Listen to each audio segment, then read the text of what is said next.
Being able to ask good, relevant questions and be able to listen and be open to the pathways that answers give you is an essential skill for supervisors.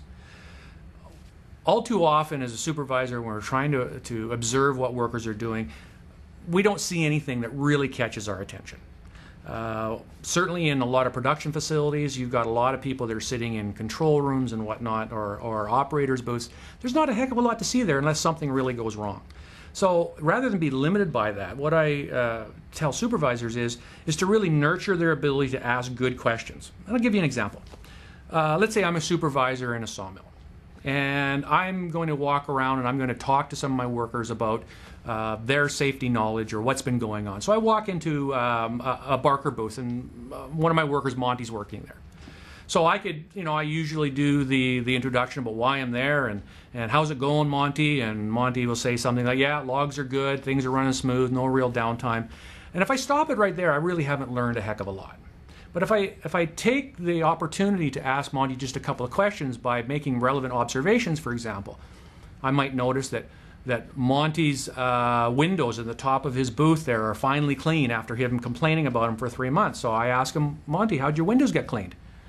And Monty says to me, well, yeah, I waited for 3 months. Maintenance never got around to getting them done, and I never heard anything back from them. So I went down into the warehouse, got a bucket and a squeegee, and I cleaned them myself, And he'll probably offer a few complaints about the maintenance department.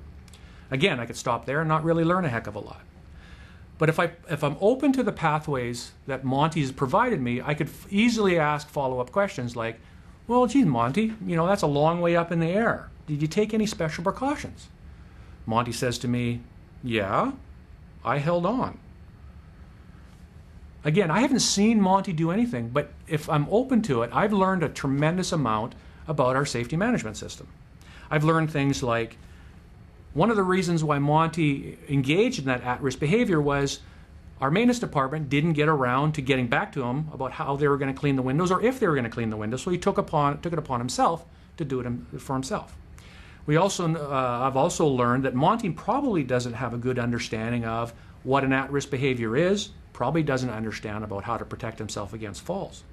I've also learned some things like how many other people saw Monty do this and didn't either report it or stop him from doing it.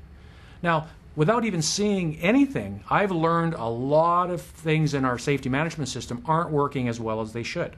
And it gives me an opportunity to pursue to make sure that Monty or anybody else like Monty wouldn't make the same mistake again if we can get into the reasons why this at-risk behavior actually happened.